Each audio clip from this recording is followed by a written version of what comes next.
A shadowy figure slips through the golden haze of blooming daffodils, a glint of steel catching the afternoon sun.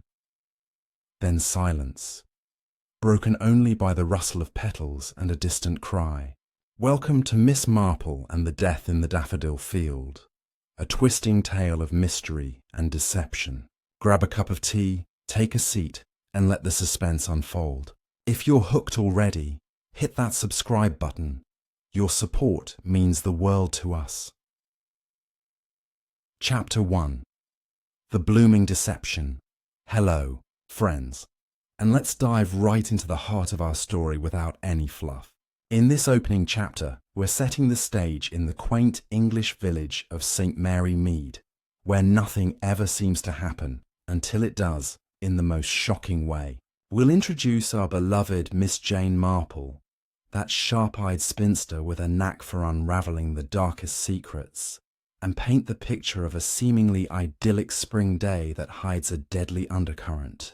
Think of it as your first sip of a mystery brew. We'll explore the village's charming facade, meet a cast of colourful suspects, and end with the chilling discovery that kicks off the intrigue. By the end, you'll be itching to know what happens next, so stick with me as we peel back the layers. St. Mary Mead, nestled in the rolling hills of the English countryside, a place where time moved as lazily as the clouds drifting over the thatched roofs. It was early April, and the air hummed with the promise of renewal. Daffodils carpeted the fields like a sea of yellow trumpets, their cheerful faces bobbing in the gentle breeze. Villagers went about their routines, the baker kneading dough at dawn, the postman cycling down cobbled lanes with letters tucked in his satchel, and old Mrs. Hargreaves tending her prize-winning roses, gossiping over the fence about the latest scandal, which, in truth, was usually nothing more than a misplaced teacup at the vicarage tea party. But beneath this serene veneer, whispers of discontent stirred. The village had its share of hidden grudges.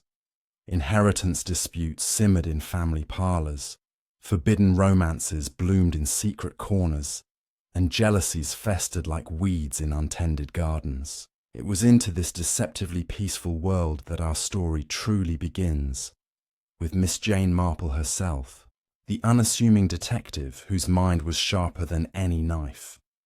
Miss Marple lived in a cosy cottage at the edge of the village, its walls draped in climbing ivy, and its windows offering a perfect view of the comings and goings of her neighbours. At 74, she appeared frail, with her white hair pinned in a neat bun, her knitting needles clicking away as she sat by the fire.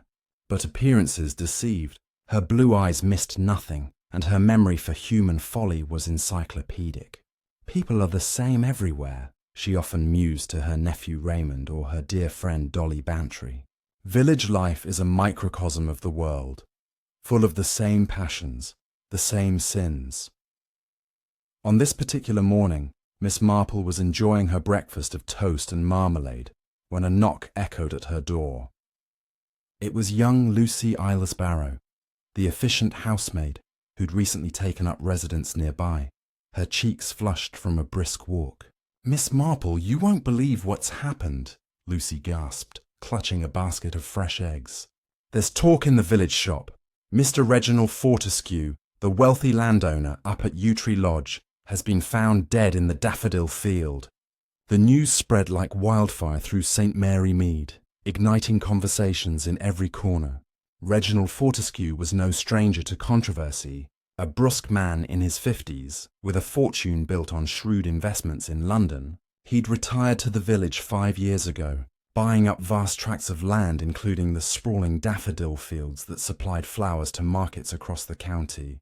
He was known for his sharp tongue and tighter purse strings, evicting tenants who fell behind on rent, quarrelling with farmers over boundary lines, and even clashing with the local vicar over a proposed footpath through his property. A tyrant in tweeds, some called him behind his back. Others, like his long-suffering wife Adele, painted a different picture. A devoted husband plagued by health issues, his gruffness a mask for inner turmoil. Adele, a elegant woman of 40 with raven hair and a penchant for Parisian fashions, had married Reginald Young and stood by him through scandals that whispered of mistresses and shady business deals. Their son, Lance, a dashing 25-year-old with a gambling habit, had recently returned from London, pockets empty and eyes evasive. Then there was Patricia, Reginald's secretary, a mousy girl with spectacles who handled his affairs with quiet efficiency. But rumour had it she harboured unspoken affections for her employer. As the villagers gathered at the Blue Boar pub that afternoon, theories swirled over pints of ale. "Heart attack, I'll wager," grunted old Colonel Melchett, the retired military man who fancied himself an amateur sleuth. Man was always red in the face, bellowing orders. But Dolly Bantry, Miss Marple's closest confidant, and the lady of the manor at Gossington Hall, shook her head knowingly. "Nonsense, Arthur. I saw him just yesterday at the garden fete, hale as ever. And why in the daffodil field? He despised those flowers, said they were a frivolous expense." Dolly, with her booming laugh and impeccable pearls, was a font of village lore. She leaned in conspiratorially. "Mark my words, there's foul play afoot. Remember that row he had with Farmer Giles last week? Over the water rights. Giles threatened to settle it once and for all." Farmer Giles, a burly man with calloused hands and a perpetual scowl, had indeed been seen arguing with Reginald near the field, his voice carrying across the hedges. And let's not forget Elaine, the village florist, whose shop relied on Fortescue's daffodils. She'd been overheard complaining about delayed payments, her business teetering on the brink. Miss Marple, upon hearing the details from Lucy, set down her knitting with a thoughtful hum. "Dead in the daffodil field, you say? How peculiar. Was he alone?" Lucy nodded eagerly. "Found by the gamekeeper, Mr. Craddock, early this morning, lying face down among the blooms. No signs of struggle. At least, that's what the constable said before Inspector Slack arrived." Inspector Slack, the ambitious young policeman from Much Benham, was already on the scene, his notebook in hand and his suspicions cast wide.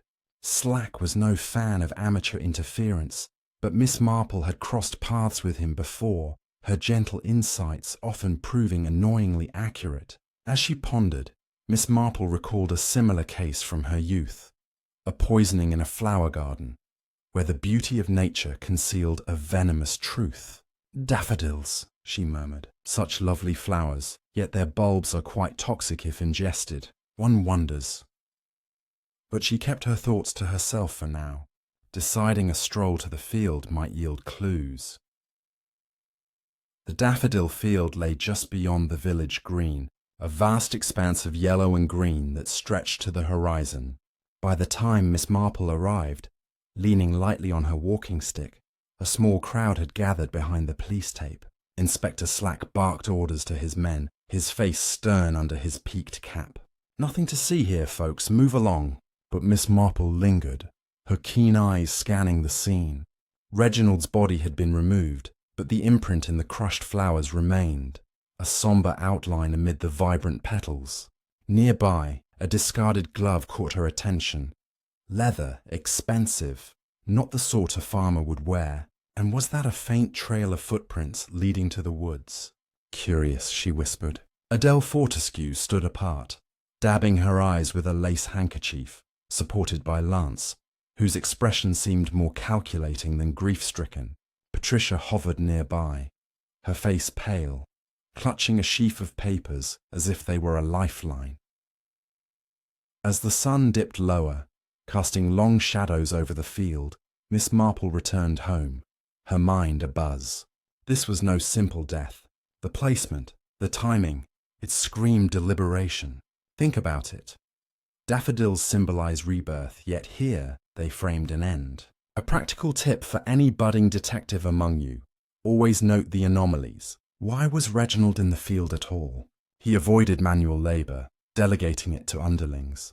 And that glove, perhaps left by the killer in haste. Examples from past mysteries flooded her thoughts.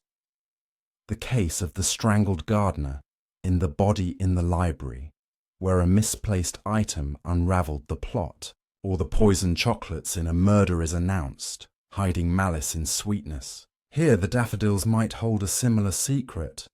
Were they tampered with? Ingested poison, perhaps, mimicking a natural demise?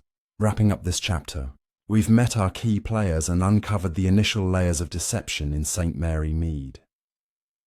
The death in the daffodil field isn't just a tragedy, it's a puzzle begging to be solved. Miss Marple's instincts are tingling, and as the village settles into uneasy twilight, questions linger.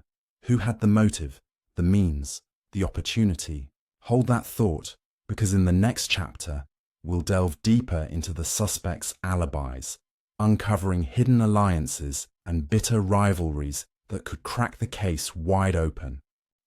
Chapter 2. Shadows of Secrets. The sun had barely risen over St. Mary Mead, casting a pale glow across the village, when Miss Marple set out to unravel the tangled threads surrounding Reginald Fortescue's death. Her morning tea sat untouched on the kitchen table, her mind too occupied to linger over her usual rituals. The daffodil field, now cordoned off by Inspector Slack's men, buzzed with whispers of murder, and the village was alive with speculation. Today, we'll follow Miss Marple as she begins her quiet investigation, probing the alibis of those closest to Reginald. From hushed conversations at the vicarage to a tense encounter at Yew Tree Lodge, we'll uncover the secrets each suspect guards, weaving a web of motives that tightens around the truth.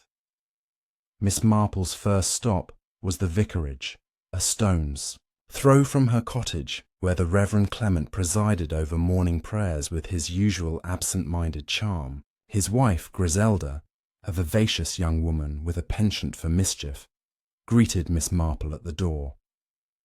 "Oh, Jane, isn't it dreadful?" Griselda exclaimed, ushering her into the parlour, where a tray of scones sat untouched. "Reginald, Fortescue of all people. The Reverend says it's a judgment for his greed, but I say someone had enough of his bullying." Miss Marple smiled faintly, settling into a worn armchair. She knew Griselda's gossip was as valuable as any police report. "Tell me, my dear," she said, "where was everyone yesterday morning?" Griselda's eyes gleamed. "Well, I was here, helping with the church flowers. The Reverend was in his study, wrestling with a sermon. But I heard Farmer Giles was seen near the daffodil field at dawn. Odd, since his farm's on the other side of the village."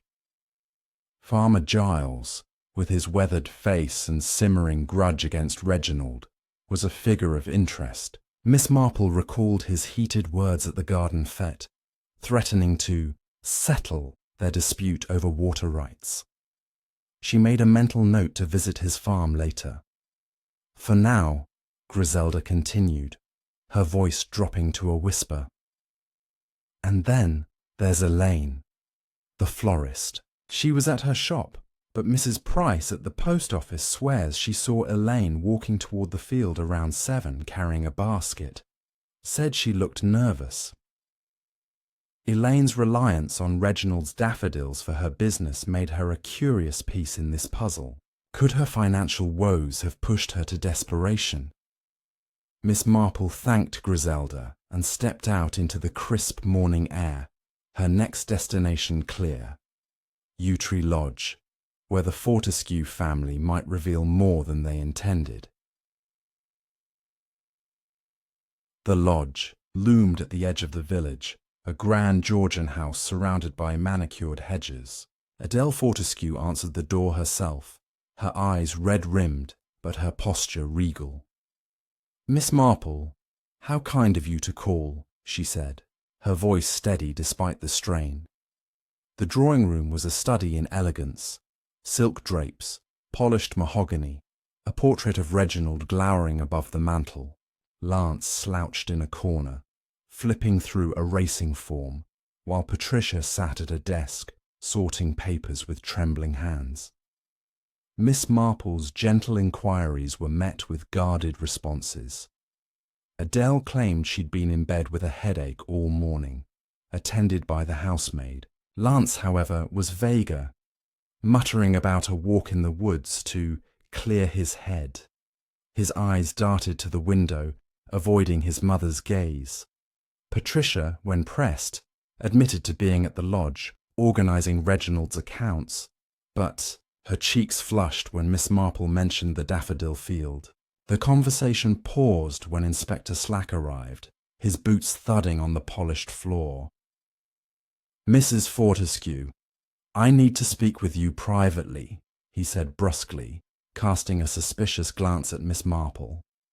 She excused herself, lingering, just long enough to overhear Slack ask about a missing letter opener from Reginald's desk.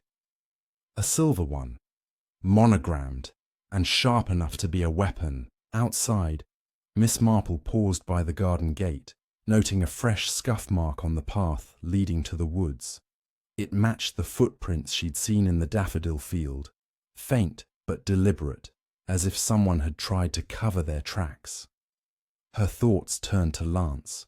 His gambling debts were no secret, and Reginald's refusal to bail him out had sparked heated arguments, overheard by servants. Could a son turn against his father over money? Next, Miss Marple made her way to Elaine's flower shop, a quaint storefront bursting with blooms. Elaine was arranging tulips, her hands unsteady. "I was here all morning," she insisted when Miss Marple gently probed her whereabouts. "Inventory, you know. Busy time of year." But her eyes flickered to a basket on the counter, woven and sturdy, much like the one Mrs. Price described. Miss Marple didn't press further. Instead, she bought a small bunch of violets, her mind cataloguing Elaine's unease. As she left, she spotted Farmer Giles across the street, loading sacks onto his cart. His scowl deepened when he noticed her, and he turned away abruptly, as if eager to avoid questions. By afternoon, Miss Marple sat in her garden, knitting forgotten in her lap. The alibis were flimsy, each one fraying at the edges. Adele's headache seemed convenient, Lance's walk too vague, Patricia's blush too telling. Elaine's basket and Giles's presence near the field raised more questions than answers. And that letter opener, had it been used, then discarded, like the glove in the field? The village, with its cosy charm, was a maze of half-truths, each suspect hiding something. Miss Marple's thoughts drifted to a conversation with Dolly, bantry the previous evening when Dolly mentioned a stranger seen near the field a week ago, a man in a city suit, asking questions about Reginald's land. Could an outsider be involved, or was this a crime born of village passions? As the church bells tolled 4, Miss Marple resolved to dig deeper. The alibis were only the surface. Motives ran like roots beneath the soil. She'd need to tread carefully, for St. Mary Mead's secrets were as tangled as the ivy on her cottage walls. This chapter closes with the village settling into an uneasy calm, the daffodil field silent under the weight of its mystery. In the next part, we'll follow Miss Marple as she uncovers a hidden connection between two suspects, a revelation that shifts the investigation and brings her closer to the truth. Chapter 3. A Tangled Thread. The afternoon sun hung low over St. Mary Mead, painting the village in hues of amber as Miss Marple sat in her parlour, her knitting needles poised but idle. The alibis she'd gathered were like loose stitches, threatening to unravel with a single tug. Today we'll shadow her as she uncovers a surprising link between two suspects, a connection that casts new light on the murder in the daffodil field. From a clandestine meeting overheard at the Blue Boar to a cryptic note found in an unexpected place, this chapter weaves a tighter net around the truth, pulling Miss Marple deeper into the village's hidden undercurrents. Miss Marple began her day at the village shop, where Mrs. Price, the postmistress, presided over a counter cluttered with sweets and gossip. "Morning, Jane," Mrs. Price said, her eyes sharp behind her spectacles. "Everyone's talking about poor Mr. Fortescue. Some say it's that son of his. Lance always trouble, that one." Miss Marple nodded politely, steering the conversation to the stranger Dolly Bantry had mentioned, the man in the city suit. "Oh, him," Mrs. Price said, leaning closer. "Saw him myself last week, chatting with Elaine outside her shop. Looked like they knew each other. Hushed voices, quick glances. He left in a fancy car, headed toward London." Miss Marple tucked this away, her interest piqued. Elaine, the florist, hadn't mentioned any such visitor. Was she hiding more than a nervous glance? With this new lead, Miss Marple headed to the Blue Boar, the village pub where secrets often spilled over pints. The air inside was thick with the scent of ale and wood smoke, and the lunchtime crowd was abuzz. She settled in a corner, her presence unnoticed by most, and listened. At a nearby table, Colonel Melchett held court, his voice booming about the inefficiencies of Inspector Slack's investigation, but it was a quieter exchange that caught her ear. Lance Fortescue and Patricia, Reginald's secretary, sat in a shadowed booth, their heads bent close. "You promised you'd keep quiet," Lance hissed, his voice low but urgent. Patricia's response was barely audible. "I didn't tell anyone, but if Slack finds it, we're done for." Miss Marple's fingers tightened on her teacup. What were they hiding? A debt, a secret, or something more sinister? Leaving the pub, Miss Marple decided to revisit Yew Tree Lodge, hoping to catch Patricia alone. The house was quiet, Adele away, visiting a friend in Much Benham. Patricia answered the door, her spectacles slipping down her nose as she stammered a greeting. I'm just tidying Mr. Fortescue's study," she said, leading Miss Marple inside. The study was a chaos of papers, ledgers stacked haphazardly on a mahogany desk. As Patricia sorted documents, Miss Marple's sharp eyes caught a glimpse of something tucked beneath a blotter. A folded note, its edges worn. Feigning a stumble, she steadied herself on the desk, deftly slipping the note into her sleeve. "Oh, do be careful, Miss Marple," Patricia said, oblivious. Back in the safety of her cottage, Miss Marple unfolded the note. In neat, hurried script it read, "Meet me at the field, dawn. We settle this. E." The initial sent a jolt through her. Elaine. The connection between Lance and Patricia was troubling, but this note tied Elaine to the scene of the crime. Miss Marple recalled the basket Mrs. Price had seen Elaine carrying. Could it have held more than flowers? She decided to visit Elaine's shop again, this time with purpose. The florist was pruning roses when Miss Marple arrived, her movements jerky. "Back so soon?" Elaine said, forcing a smile. Miss Marple mentioned the stranger in the suit, watching Elaine's face closely. A flicker of panic crossed her eyes before she shrugged. "Just a customer, asking about bulk orders. Nothing special." But her voice trembled, and when Miss Marple casually asked about her morning routine, Elaine's hands fumbled, dropping a pair of shears. "Always here, same as ever," she said too quickly.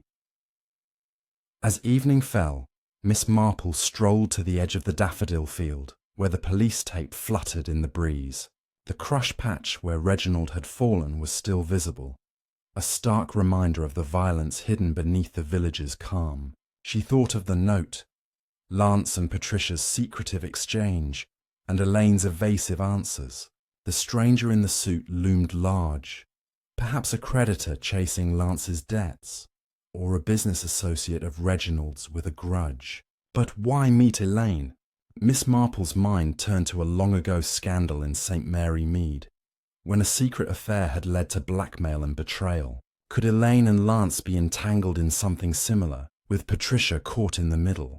Returning home, Miss Marple lit a fire and settled into her armchair, the note on her lap. The E could only be Elaine, but the meeting's purpose was unclear. Had she confronted Reginald over her shop's debts, or was there a deeper motive? Lance's involvement with Patricia suggested a shared secret. Perhaps they'd conspired to hide evidence, like the missing letter opener, or the glove in the field.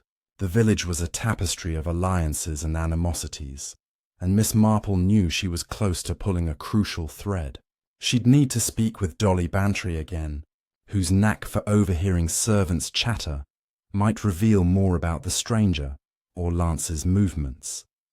As the clock struck 9, St. Mary Mead settled into darkness, the Daffodil Field a silent witness to its secrets. Miss Marple's investigation was gaining momentum, each clue tightening the knot of suspicion. This chapter ends with a sense of anticipation, the truth tantalizingly close, yet still out of reach. In the next part, we'll follow Miss Marple as she digs into the stranger's identity, uncovering a past that ties him to the village and shakes the foundation of the case. Chapter 4. The stranger's shadow twilight draped St. Mary Mead in a soft purple haze, the village's lamplights flickering to life as Miss Marple sat by her parlour window, her thoughts as intricate as the lace curtains. The note signed E and the whispered exchange between Lance and Patricia had set her mind racing, but the mysterious stranger in the city suit loomed largest. Who was he, and why had he been seen with Elaine? In this chapter, we'll follow Miss Marple as she chases the stranger's identity, peeling back layers of the village's past to reveal a connection that upends the investigation. From a dusty parish record to a tense confrontation at Gossington Hall, we'll delve into a web of old promises and buried grudges, each clue drawing us closer to the heart of the Daffodil Field's dark secret. Miss Marple began her morning with a visit to Gossington Hall, where Dolly Bantry was pruning her beloved azaleas in the sprawling garden. Dolly's face lit up at the sight of her friend, her gardening gloves streaked with earth. "Jane, you're up early." "Still sleuthing, I presume," she said, tossing a wilted bloom aside. Miss Marple wasted no time, asking about the stranger Mrs. Price had seen with Elaine. Dolly's eyes narrowed, her memory sharp as ever. "Funny you mention him. My maid, Mary, overheard something at the market last week. Said the man was asking about Yew Tree Lodge, specifically about Reginald's old business dealings in London. Mary thought he looked like a lawyer, all polished shoes and sharp questions. And get this, he mentioned a name, Vincent Harlow." The name struck a chord in Miss Marple's memory, though faintly, like a half-forgotten tune. She thanked Dolly and made a mental note to check the parish records for any trace of this Harlow. The church, with its ancient stone walls and moss-covered gravestones, held St. Mary Mead's history in its dusty ledgers. Reverend Clement was in the vestry, sorting hymnals when Miss Marple arrived. "Looking into the past, Miss Marple?" he said with a gentle smile, accustomed to her quiet quests for truth. She explained her interest in Vincent Harlow, and the Reverend led her to a shelf of leather-bound volumes, their pages yellowed with age. Together they pored over records from 2 decades past, the air thick with the scent of old paper. There it was, in a baptismal entry from 1905. Vincent Harlow, born to a local family, left St. Mary Mead as a young man after a scandal involving a disputed land deal with Reginald Fortescue's father. "My goodness," Miss Marple murmured, her finger tracing the faded ink. "Harlow swore he'd return to settle the score, didn't he?" The Reverend nodded. "So the old stories go. The Harlows lost their farm to the Fortescues, and Vincent was never seen again." Armed with this revelation, Miss Marple's next stop was the village library, a quaint building stuffed with books and overseen by Miss Hartnell, a spinster with a penchant for order. Miss Marple inquired about old newspapers, hoping to trace Vincent Harlow's path after leaving St. Mary Mead. Miss Hartnell, eager to assist, produced a stack of crumbling dailies from the early 1900s. An hour later, Miss Marple found it, a 1910 article from a London paper mentioning Vincent Harlow, now a solicitor, involved in a lawsuit against a property magnate, none other than Reginald Fortescue, then a rising star in real estate. The case had collapsed, leaving Harlow humiliated and his reputation tarnished. "A man with a long memory," Miss Marple mused, closing the paper. Could Harlow have returned, his old grudge now a motive for murder? Her thoughts were interrupted by a commotion outside. Inspector Slack's car screeched to a halt, and he stormed into the library. his face flushed. "Miss Marple, you're meddling again, aren't you?" he barked, though his tone held a grudging respect. He revealed that a witness, a shepherd boy, had seen a man in a suit near the daffodil field the morning of the murder, smoking a cigarette and pacing nervously. The description matched Mrs. Price's account of the stranger. Miss Marple shared her findings about Vincent Harlow, careful to frame it as a passing thought. Slack's eyes widened, and he jotted down the name, muttering about checking London records. "But don't think you're running this show," he added, striding out.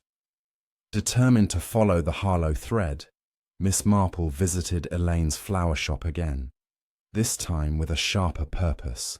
The shop was quiet, the air heavy with the scent of lilies. Elaine was behind the counter, her face pale as she arranged a bouquet. "Miss Marple, you're becoming a regular," she said, her smile brittle. Miss Marple mentioned Vincent Harlow casually, as if recalling an old acquaintance. Elaine's hands froze, a stem snapping in her grip. I don't know any Harlow," she stammered, but her eyes betrayed her. Miss Marple pressed gently, asking if anyone had approached her about Reginald's business. Elaine's voice grew shrill. "Just customers, that's all. Please, I have work to do." As Miss Marple left, she noticed a cigarette butt in the shop's waste bin. Unusual. Since Elaine didn't smoke, that evening, Miss Marple joined Dolly Bantry for tea at Gossington Hall, where the conversation turned to Lance and Patricia's secretive meeting at the Blue Boar. Dolly, ever the gossip, had new information.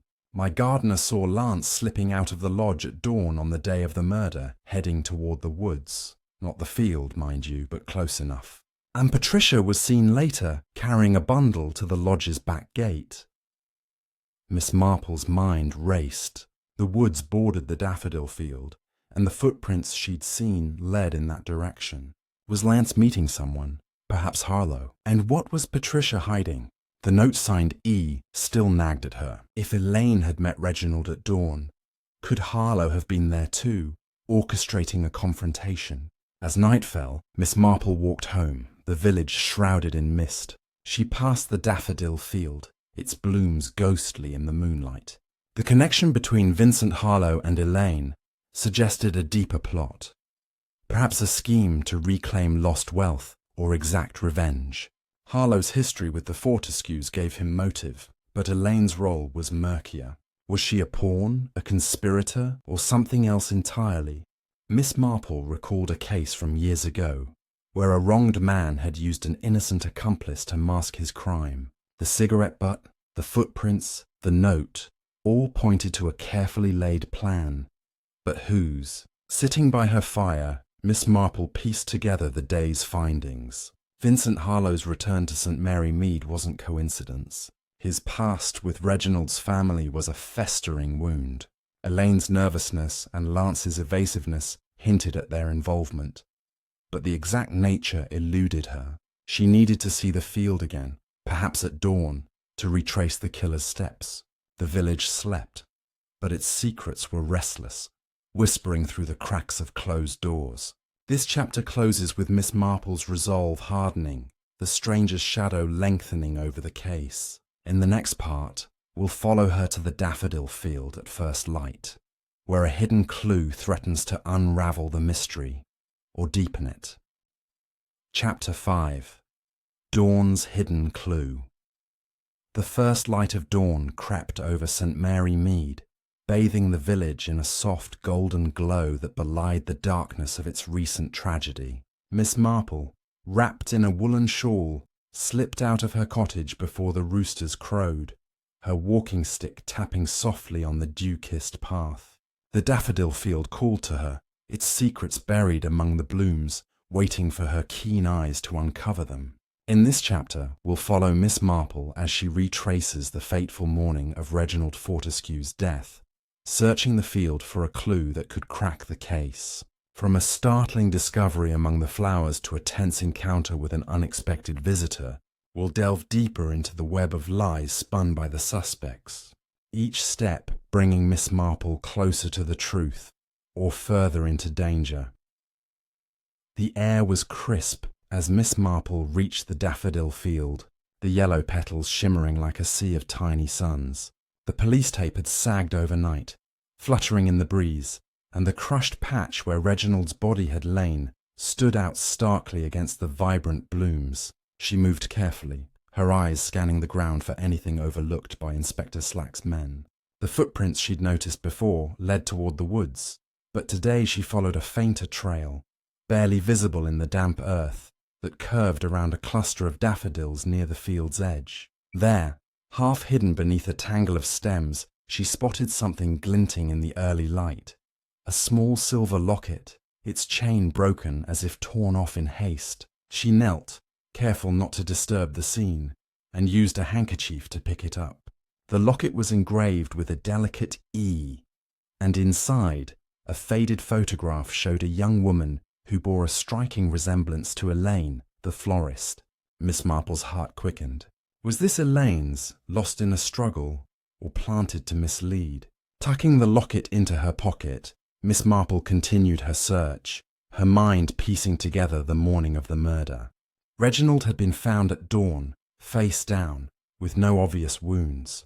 The coroner's initial report, overheard by Dolly Bantry at the police station, suggested poison, possibly from daffodil bulbs, which were toxic if ingested. But how had it been administered?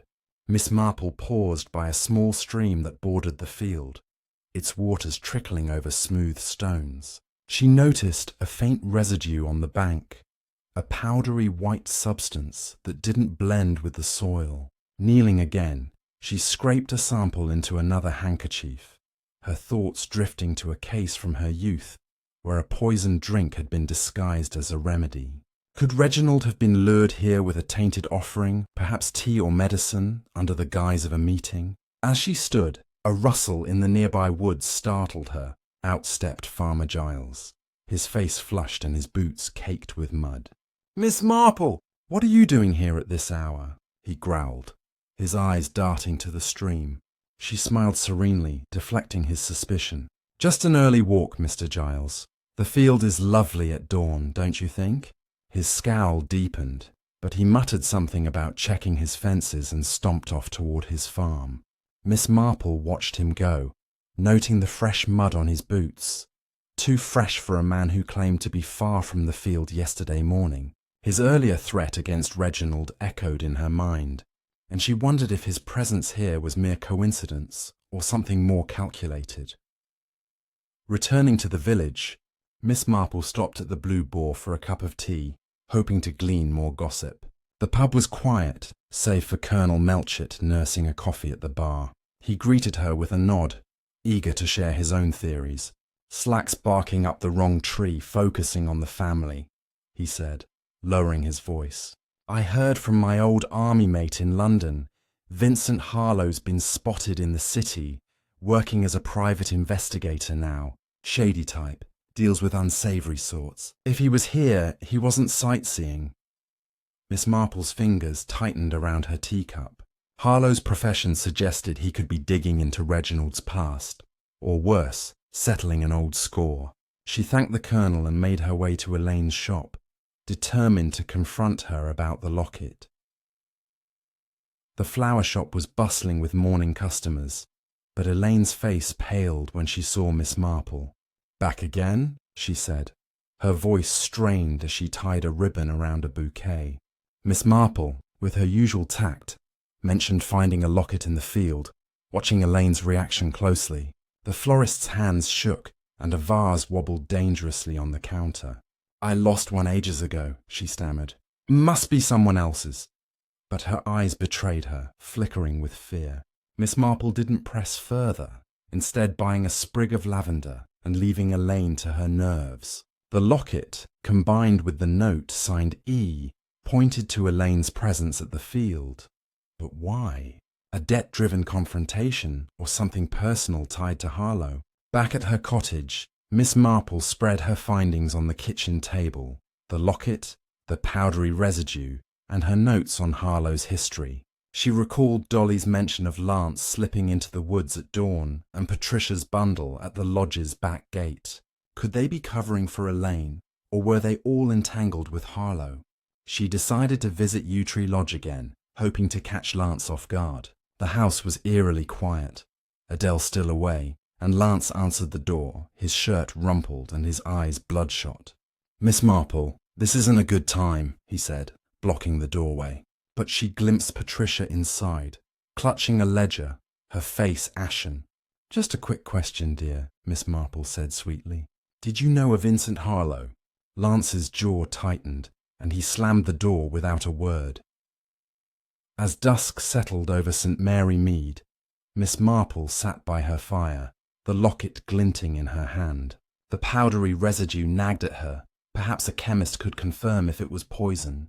Harlow's shadow loomed larger, his connection to Elaine and possibly Lance suggesting a conspiracy rooted in the past. The locket's photograph hinted at a deeper tie.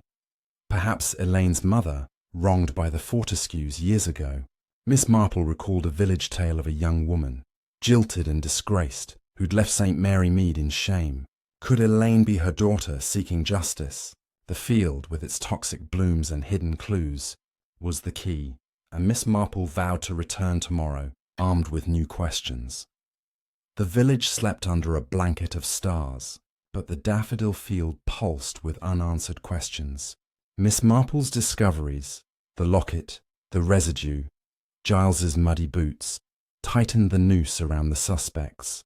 This chapter closes with the mystery deepening, the truth tantalizingly close yet shrouded in doubt. In the next part, we'll follow Miss Marple as she consults a chemist about the residue and uncovers a shocking betrayal that shifts the investigation's course. Chapter 6. The Poisoned Truth. The morning mist hung low over St. Mary Mead, curling around the chimneys and softening the edges of the daffodil field, where secrets seemed to cling to every petal. Miss Marple, her shawl pulled tight against the chill, clutched a small parcel containing the powdery residue she'd found by the stream. The locket with its telltale E and the mounting evidence against Elaine, Lance and the elusive Vincent Harlow swirled in her mind like leaves in a storm. In this chapter, we'll trail Miss Marple as she seeks answers from a chemist in Much Benham, uncovering the nature of the residue and stumbling upon a betrayal that reshapes the case. From a revealing conversation at the chemist's shop to a heated confrontation at Yew Tree Lodge, the threads of deceit tighten, pulling Miss Marple closer to the heart of the murder. Her first destination was Much Benham, a bustling market town a short bus ride from the village. The chemist's shop, run by Mr. Hayworth, a bespectacled man with a passion for precision, was tucked between a bakery and a haberdashery.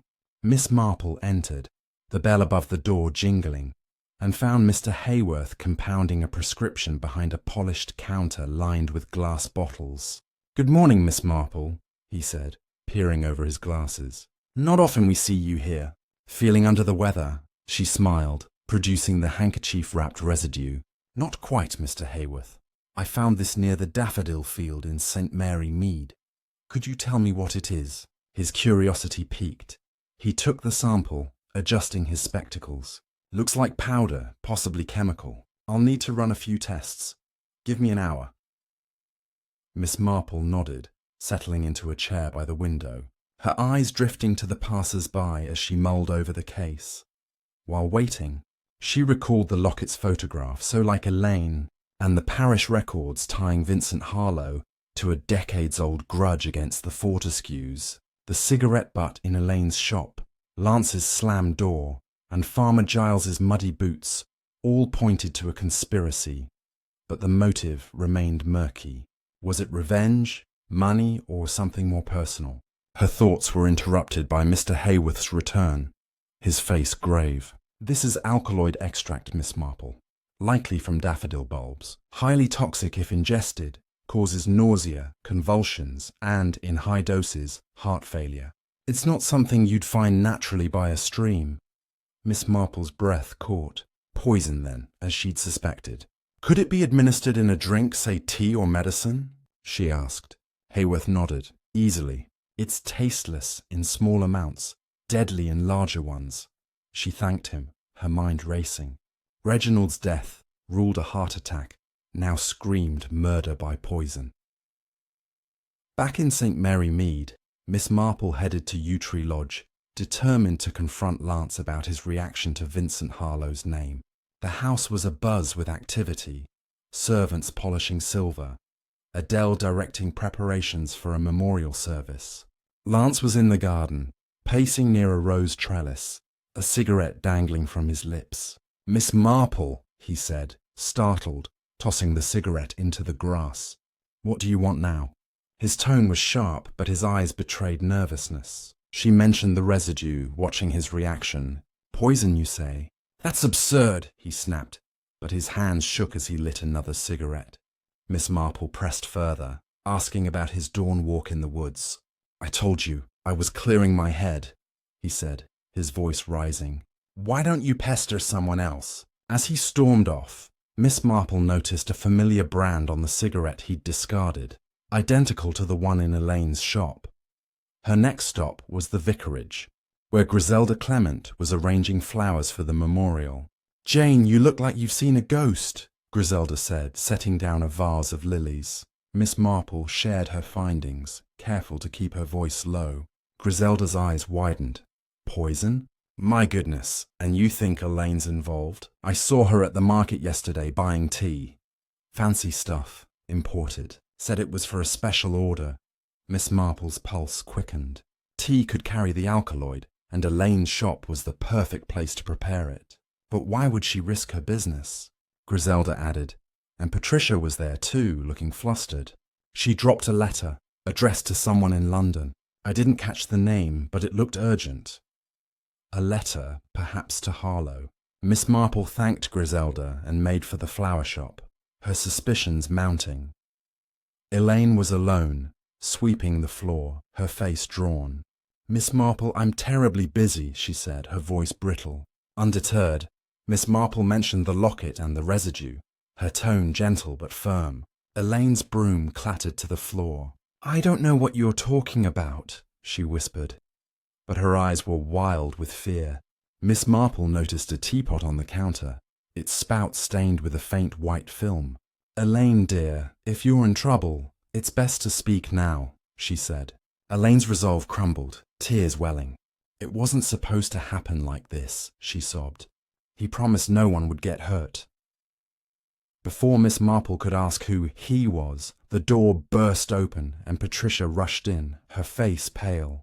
"Elaine, stop talking," she hissed, then froze at the sight of Miss Marple. The air crackled with tension, and Miss Marple realized she'd stumbled onto a betrayal. Patricia and Elaine were linked, their secrets intertwined. As she left the shop, Miss Marple pieced together the scene. Elaine's confession suggested a partner. Vincent Harlowe, perhaps, manipulating her with promises. Patricia's outburst hinted at her role in covering up the truth, possibly to protect Lance or herself. The tea, the cigarette butts, the locket, all pointed to a plan executed in the field, with Reginald lured to his death by a poisoned drink. Miss Marple recalled a case from years ago where a trusted friend had betrayed a victim with a tainted gift. Was Elaine the dupe or a willing accomplice? And what was Patricia's stake in this? She decided to visit Dolly Bantry again, hoping her friend's gossip network had picked up more about the letter to London.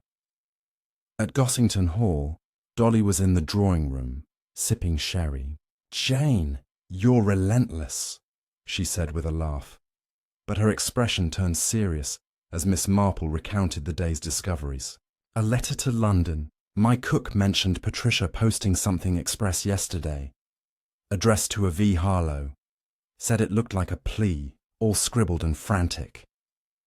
Miss Marple's mind raced. Patricia, Elaine, and Harlowe. 3 strands in a tightening knot. The poison confirmed the method, but the motive, revenge, greed, or love, remained elusive. As night fell, Miss Marple returned home, the teapot stain and Elaine's tears haunting her thoughts. The daffodil field, with its deadly blooms, held more secrets, and she vowed to confront Patricia tomorrow. St. Mary Mead slumbered, its quiet belying the storm of betrayal brewing within. Miss Marple's findings, the alkaloid, the teapot, Patricia's outburst pointed to a calculated murder, but the players' roles were still unclear. This chapter closes with the mystery teetering on the edge of revelation, the truth shimmering just out of reach. In the next part, we'll follow Miss Marple as she corners Patricia, uncovering a hidden alliance that threatens to unravel the entire case. Chapter 7. The Crumbling Facade. The morning sun cast long shadows across St. Mary Mead, its golden rays doing little to warm the chill that had settled over Miss Marple's heart. The revelations of the poison tea, Elaine's tearful outburst, and Patricia's frantic interruption at the flower shop pointed to a conspiracy tighter than the ivy on her cottage walls.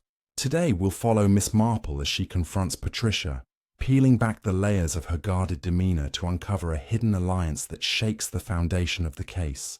From a tense standoff at Yew Tree Lodge to a surprising revelation in the village square, this chapter dives into the tangled motives of love, loyalty, and desperation, bringing Miss Marple ever closer to the truth behind the death in the Daffodil field. Miss Marple set out early, her steps purposeful as she headed to Yew Tree Lodge. The grand house stood silent, its windows reflecting the morning light like unblinking eyes. She knocked, and a harried maid ushered her into the drawing room, where Patricia sat alone, sorting through a pile of correspondence. The young woman's spectacles slipped down her nose as she looked up, her face paling at the sight of Miss Marple. I wasn't expecting you," Patricia stammered, her hands clutching a letter opener, not unlike the one Inspector Slack had mentioned missing. Miss Marple settled into a chair, her voice gentle but unyielding. "Patricia, dear, I saw you at Elaine's shop yesterday. You seemed quite upset. Is there something you'd like to share?" Patricia's eyes darted to the door, as if hoping for rescue, but the house remained quiet. Sensing her hesitation, Miss Marple mentioned the letter to Vincent Harlow, watching Patricia's reaction closely. The young woman's hands trembled, and the letter opener clattered to the desk. "How do you know about that?" she whispered, her voice barely audible. Miss Marple leaned forward, her tone soft but firm. "The truth has a way of surfacing, my dear. Elaine spoke of someone promising no harm would come. Was that Harlow? And are you protecting him, or someone else?" Patricia's composure cracked, her shoulders sagging. "It's not what you think," she said, tears welling. "I wrote to Vincent to warn him, not to help him. He came to me weeks ago, asking about Reginald's finances. He said he had a claim to the land, something about his family's old farm. I didn't want any part of it, but Lance made me promise to keep quiet." The mention of Lance sent a jolt through Miss Marple. She pressed gently, coaxing Patricia to continue. "Lance was desperate," Patricia confessed, her voice breaking. "He owed money, gambling debts, thousands of pounds. Vincent offered to pay them off if Lance helped him get proof of the land deal from Reginald's records. I told Lance it was wrong, but he wouldn't listen. He said it was just business, not murder." Her words hung in the air, heavy with implication. Miss Marple's mind raced. Lance's alliance with Harlow explained his evasiveness. But did it extend to poisoning his father? And where did Elaine fit in? Did Elaine know about this deal? Miss Marple asked. Patricia hesitated, then nodded. "She was involved, but not how you think. Vincent used her, said he'd save her shop if she delivered a message to Reginald. That note you found, it was hers." The revelation painted a clearer picture, but gaps remained. Miss Marple thanked Patricia, urging her to speak to Inspector Slack, and left the lodge, her thoughts swirling. In the village square, she spotted Dolly Bantry near the post office, chatting with Mrs. Price. Dolly waved her over, her eyes gleaming with fresh gossip. "Jane, you'll never believe this," she said, lowering her voice. "My butler overheard Lance at the Blue Ball last night, arguing with a man in a suit. Sounded like Harlow. Lance was furious, saying something about, 'You went too far.' I think he meant the murder." Miss Marple's pulse quickened. The argument suggested Lance hadn't planned Reginald's death, but Harlow's involvement was undeniable. She asked Mrs. Price about recent mail, hoping to trace Harlow's movements. "A package arrived for Elaine yesterday," Mrs. Price said. "From London, marked urgent. Looked like documents." Determined to tie the threads together, Miss Marple visited Elaine's shop again. The florist was arranging carnations, her movements mechanical. "Miss Marple, please, no more questions," she said, her voice weary. But Miss Marple was undeterred. Mentioning the package from London, Elaine's face crumpled. "It was from Vincent," she admitted. "Papers proving the Fortescues cheated his family out of their land. He said if I helped him get Reginald to the field, he'd clear my debts. I gave Reginald the tea, but I swear I didn't know it was poisoned." Her confession confirmed the poison's delivery, but Harlow's role as the mastermind was now clear. Miss Marple left the shop, her mind turning to a confrontation with Lance, who seemed caught between complicity and regret. As she walked home, Miss Marple passed the daffodil field, its blooms swaying in the breeze. The locket, the tea, the documents, all pointed to Harlow orchestrating a revenge plot, using Elaine's desperation and Lance's debts as leverage.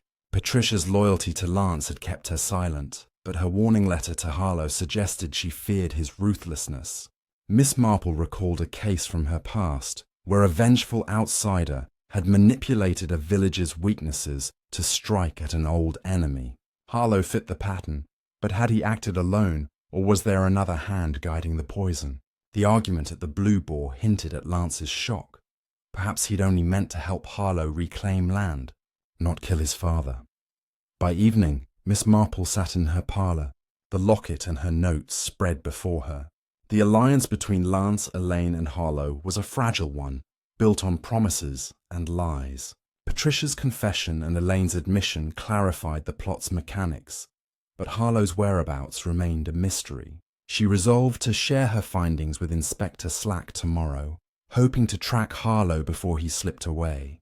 The village settled into dusk, its quiet facade hiding a storm of betrayal. This chapter closes with the case teetering on the edge of resolution, Harlow's shadow looming large. In the next part, we'll follow Miss Marple as she joins forces with Inspector Slack, uncovering a final clue that points to the killer's true intent. Chapter 8. The Inspector's Gambit. The morning air in St. Mary Mead carried a crisp bite, the village waking slowly under a sky streaked with clouds. Miss Marple, her mind sharp despite a restless night, sipped her tea and reviewed her notes.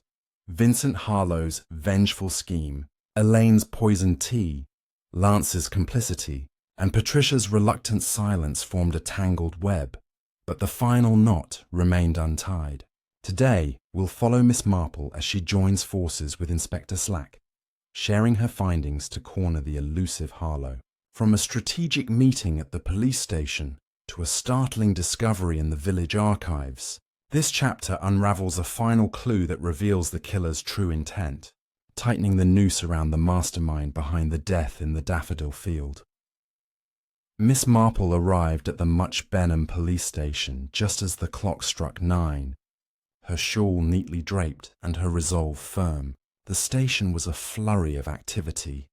Constables shuffling papers and telephones ringing. Inspector Slack, his tie slightly askew, looked up from his desk with a mix of irritation and curiosity. "Miss Marple, I should have known you'd turn up," he said, gesturing to a chair. "What's this about Harlow?" She recounted her discoveries, the alkaloid poison, Elaine's confession about the tea, Patricia's letter, and Lance's argument with a man presumed to be Harlow. Slack's eyes narrowed, his pencil scratching furiously. "Harlow's a private investigator now based in London," he confirmed. "We tracked him to a flat in Chelsea, but he's vanished. My men are searching, but if he's behind this, he's clever." Miss Marple nodded, suggesting they check the village archives for more on Harlow's family, hoping to uncover his motive's roots. The archives, housed in a damp basement beneath the village hall, were a labyrinth of dusty ledgers and faded deeds. Miss Marple and Slack, accompanied by a young constable named Craddock, sifted through records under the flicker of a single bulb. Craddock, eager to prove himself, unearthed a file from 1904, detailing the Fortescue family's acquisition of the Harlow farm. The document revealed a twist. The land deal wasn't just a purchase, but a forced sale, orchestrated by Reginald's father after a forged debt note ruined the Harlows. Vincent's father took his own life after losing the farm. Craddock read, his voice low. Vincent swore revenge according to a witness statement. Miss Marple's eyes gleamed. This wasn't just about land. It was personal. A blood feud carried across decades. Back at the station, Slack shared a new lead. A telegram intercepted from Harlow to an unknown recipient in St. Mary Mead, sent 2 days before the murder. It read, "Plan in motion. Meet at field dawn. Bring proof." Slack frowned. Proof of what? The land deal? Miss Marple's thoughts turned to Elaine's package from London. Documents proving the Fortescue's fraud. She suggested the recipient might be Lance, given his debts and alliance with Harlow. Slack dispatched Craddock to Yew Tree Lodge to question Lance, while Miss Marple proposed a visit to the Daffodil field, suspecting Harlow might return to cover his tracks. The field was quiet, the morning mist clinging to the blooms. Miss Marple and Slack walked the perimeter, her eyes scanning for fresh clues. Near the stream, where she'd found the powdery residue, she noticed a disturbed patch of earth, as if recently dug. Slack called over a constable with a spade, and they unearthed a small tin box, its lid rusted but intact. Inside was a bundle of letters, yellowed and brittle, signed by Reginald's father, admitting to the forged debt that ruined the Harlows. "This is the proof Harlow wanted," Miss Marple said softly. "He lured Reginald here, not just to kill him, but to reclaim his family's honor." Slack's jaw tightened. Then why poison him? Why not expose the fraud? Miss Marple's mind flickered to a case from her past, where revenge masked a deeper greed. Perhaps Harlow sought the land itself, now valuable with the Daffodil trade. Their discovery was interrupted by Craddock's return, breathless. "Lance is gone, sir. The lodge is empty. Servants say he packed a bag last night and took a car to London." Slack cursed, but Miss Marple remained calm. "He's running to Harlow," she said. "Or from him." She urged Slack to check Elaine's shop, suspecting Lance might have contacted her before fleeing. At the flower shop, Elaine was absent, but a note lay on the counter, scribbled in haste. "V. Gone to meet L station. Noon." The village clock read 11:45. Slack and Miss Marple hurried to the train station, a small platform bustling with midday travellers. There, in a shadowed corner, stood Lance, his face drawn, arguing with a man in a city suit, Vincent Harlow, his sharp features unmistakable from the old newspaper clipping. Slack moved to intercept, but Miss Marple held up a hand, signalling to watch. Harlow's voice carried, low and intense. "You fool, Lance! You were supposed to get the documents, not let him die." Lance's reply was frantic. "I didn't know about the poison. You said it was just a scare." The confession confirmed Harlow's role as the orchestrator, but Lance's shock suggested he was a pawn, not a killer. Slack stepped in, cuffs ready, and Harlow bolted, only to be tackled by Craddock. As they hauled him to the station, Lance collapsed on a bench, sobbing. "I just wanted the money," he admitted.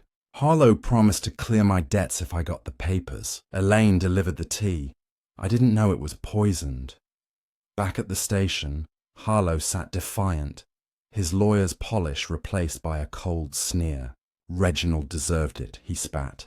"His family ruined mine. Those letters prove it." Miss Marple, observing quietly, noted his lack of remorse. The letters were damning, but Harlow's true intent was clearer now.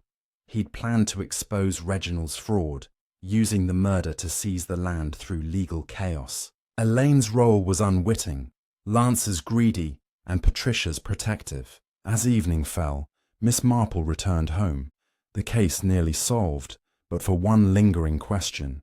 Had Harlow acted alone, or was there another hand in the shadows? St. Mary Mead settled into twilight, its secrets laid bare under Miss Marple's relentless gaze.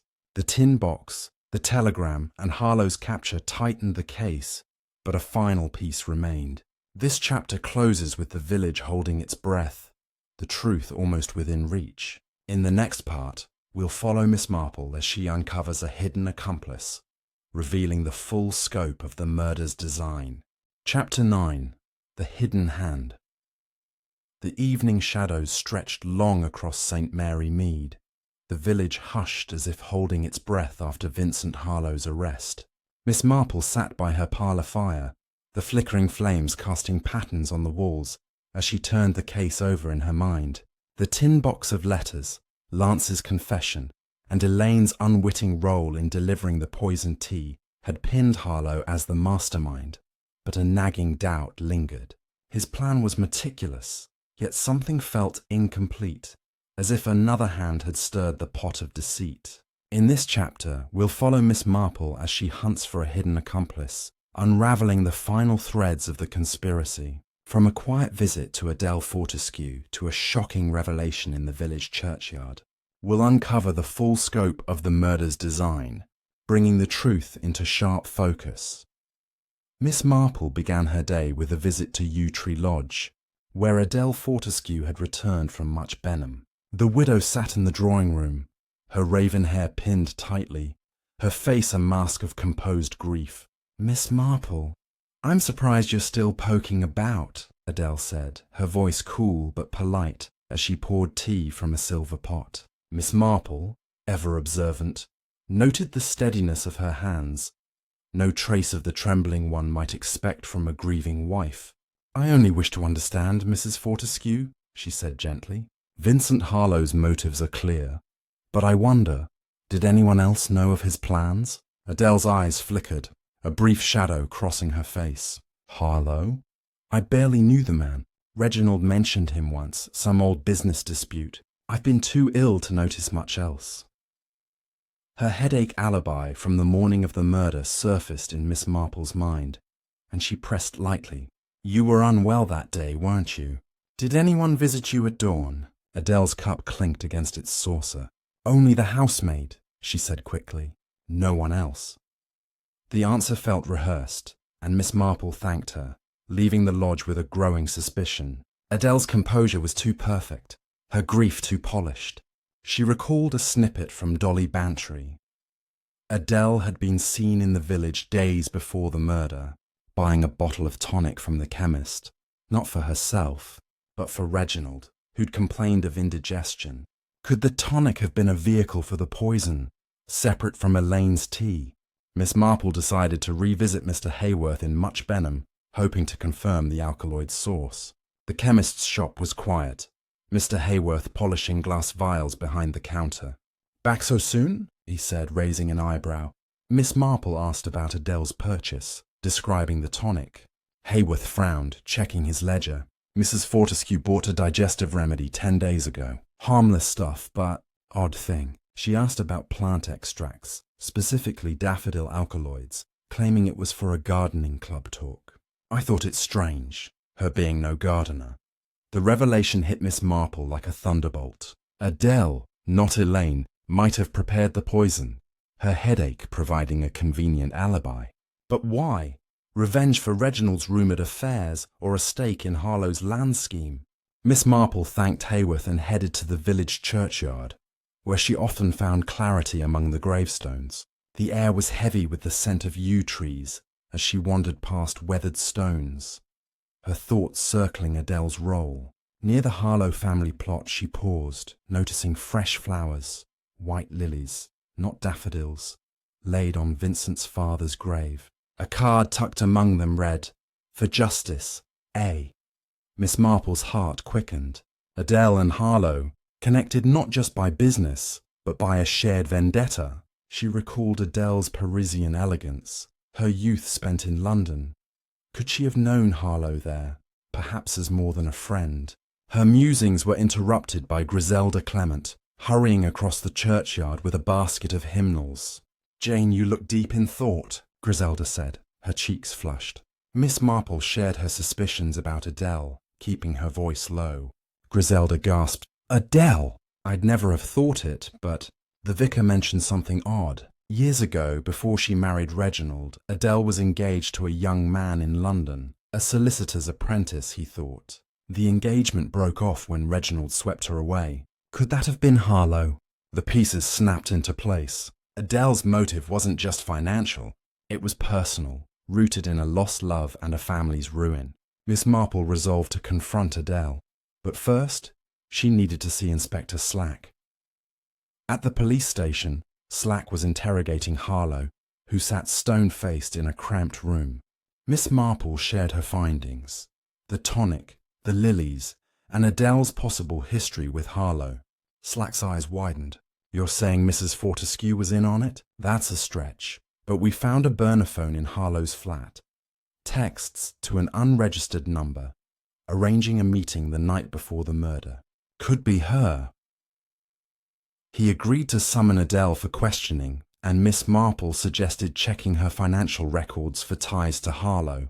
As they spoke, Craddock burst in, holding a ledger from Yew Tree Lodge, seized during a search. "Sir, look at this. Transfers to a London account marked consulting fees, starting a month ago.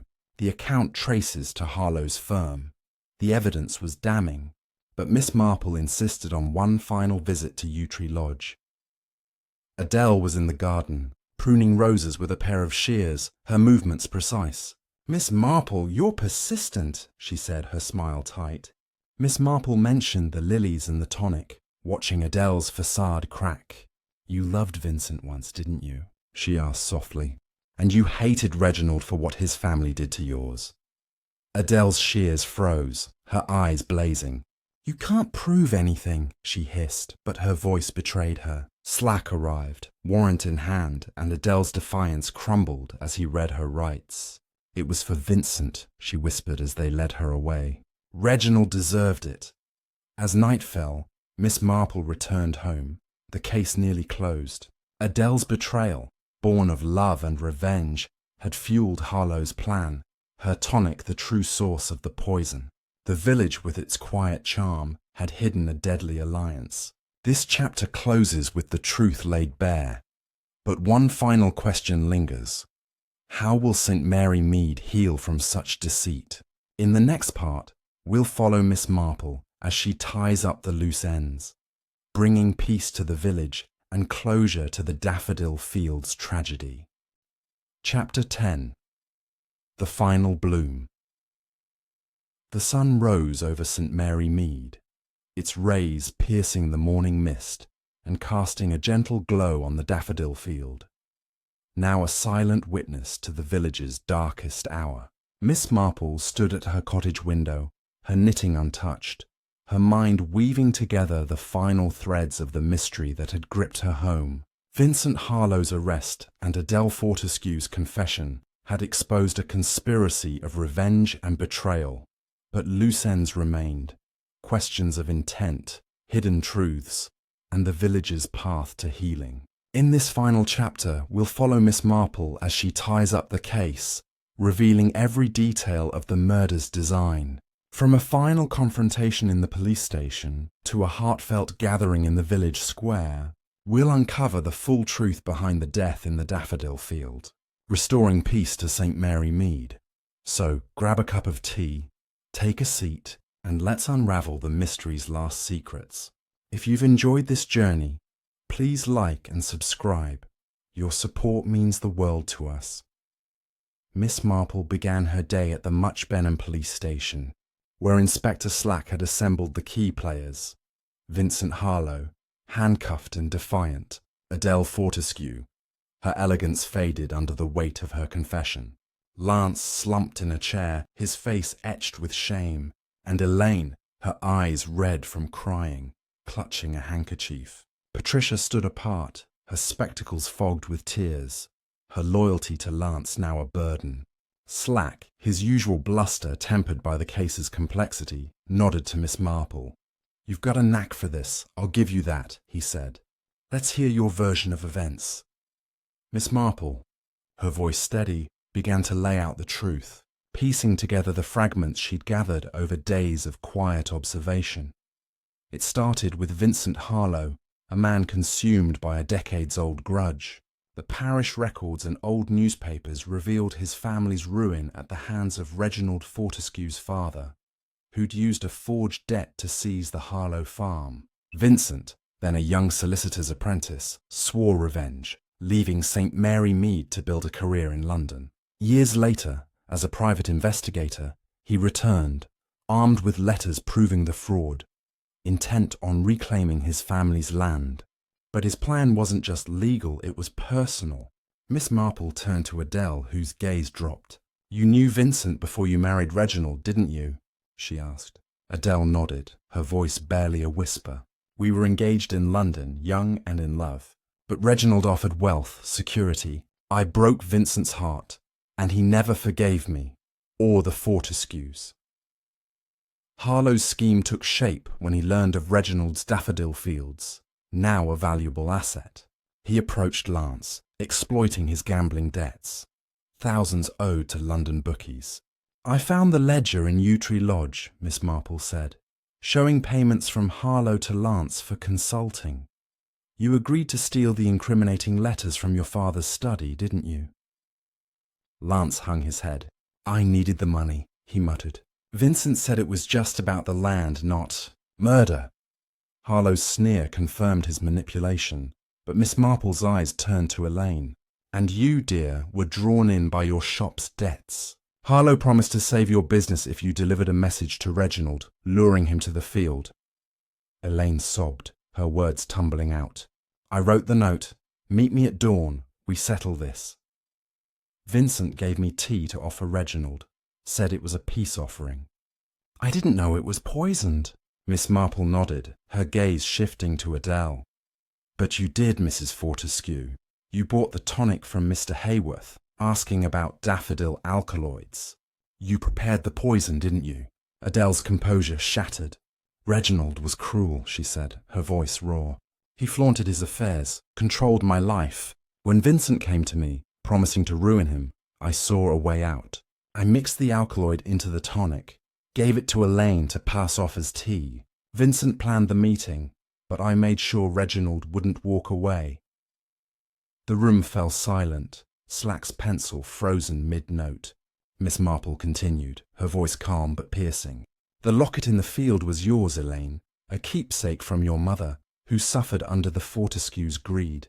You dropped it in the rush to leave.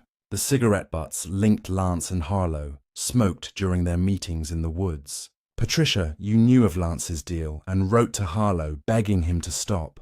But your loyalty kept you silent too long."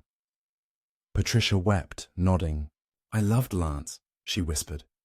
"I thought I could protect him."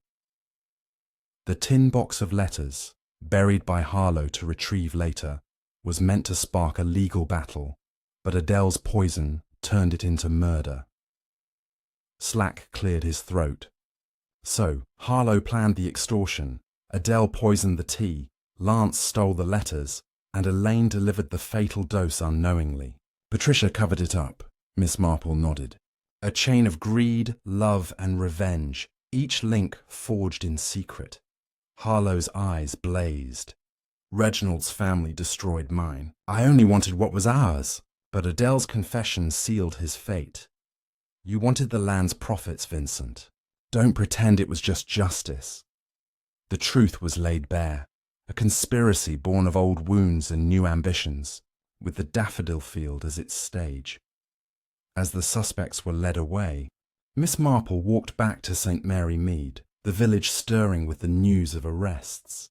In the square, Dolly Bantry organised a vigil for Reginald, candles flickering as villagers gathered. "Jane, you've done it again," Dolly said, squeezing her hand. "But how will we move on?" Miss Marple smiled faintly. "Time and truth heal, my dear. The village will find its way." She joined the vigil, her presence a quiet anchor as the community mourned, not just Reginald, but the innocents lost to betrayal. That evening, Miss Marple sat by her fire, her knitting resumed, the click of needles a soothing rhythm. The daffodil field, once a symbol of beauty, had revealed its poison, but St. Mary Mead's heart would mend. The case was closed, every secret exposed. Harlow's vendetta, Adele's vengeance, Lance's desperation, Elaine's naivety, and Patricia's misplaced love. The village, like Miss Marple's garden, would bloom again, its roots stronger for the truth unearthed. This tale of mystery ends here, with St. Mary Mead settling into peace under the stars. Thank you for joining us on this journey through deception and discovery. If you've loved unraveling this mystery, please like, comment, and subscribe. Your support keeps these stories alive. Until next time, keep your eyes sharp and your heart open, just like Miss Marple.